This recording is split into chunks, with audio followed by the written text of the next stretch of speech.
आमे 15 तारीख दिन ओडिशा प्रदेश महासंघ सरपंच मानकर गोटे रैली करूँ। सरकार को आम 15 दफा दाबी पत्र दे सारीचु। मु आशा रखुची प्रिय मुख्यमंत्री हृदय सहित ग्रहण करेंगे और निश्चित भाव में ओडिशा प्रदेश समस्त सरपंच मानकर जो दाबी पत्र पूरण करेंगे। सर आम दाबी पत्र पूरण करने पूर्व आलोचना करवा आज सर जो 15 दफा दाबी रही दाबी गुड़ कौन दाबी तो आपण मैंने समस्ते जानी थे। आमर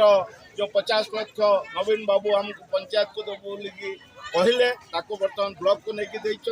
जो कि ग्रामांचल विकास हो पारुनी। आमर भत्ता 2350 टकर मूल्य भली गोटे भत्ता पाचु 30,000 करा जाऊ ये दि जाऊ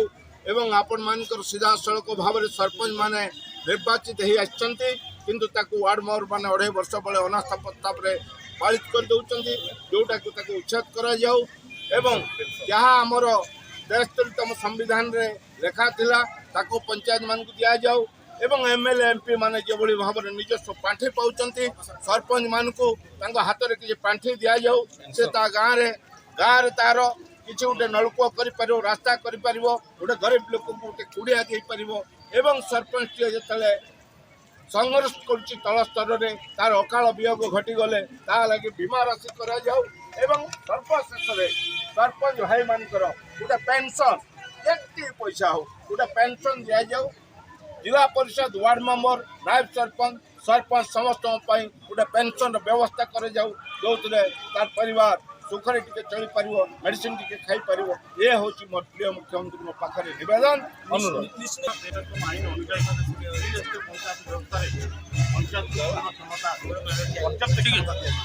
किंतु वर्तमान राज्य सरकार विभिन्न टीवी माध्यम सरपंच मान जहाँफल ग्रासरूट सरकार सरपंच तार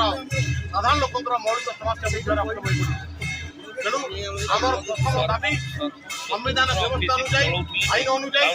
पंचायत सरपंच तार पूर्ण क्षमता दिए एवं सरकार आमर विधि व्यवस्था भितर सरकार किभली भाव फ्रीडम रे काम कर सरपंच माने ग्रामांचल पंचायत स्तर में से देखिए आगुरी आमर पंचायत व्यवस्था सरपंच एवं संपादक थे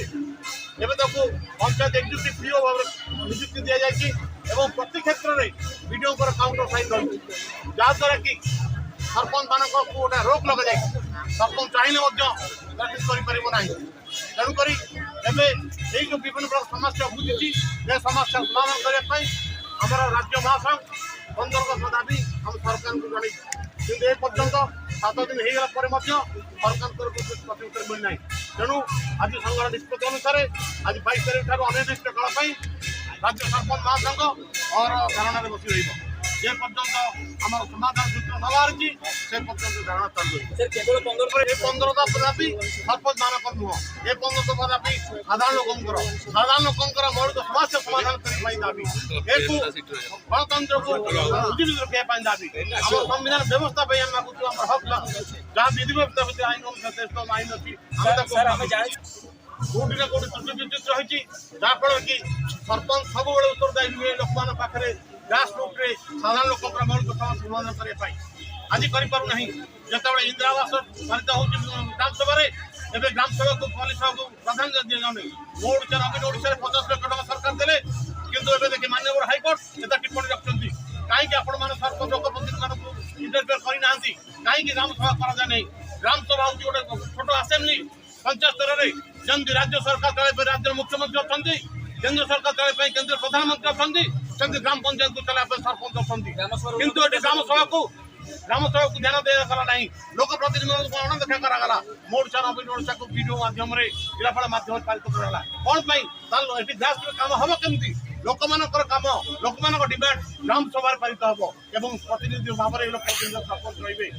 तार डेभलप कार्य किए देला किए डेवलपमेंट लिस्ट देती केमती काम होउची प्रशासन उत्तर होउची काई प्रशासन होउची एट तो श्री पंचायत भितर सरपंच पूर्ण क्षमता दिया जायछि तेणु कर हमर दाबी सरपंच मानक ताकर पूर्ण क्षमता दिया जाऊ फ्रीडम दिया जाऊ काम करिया पाई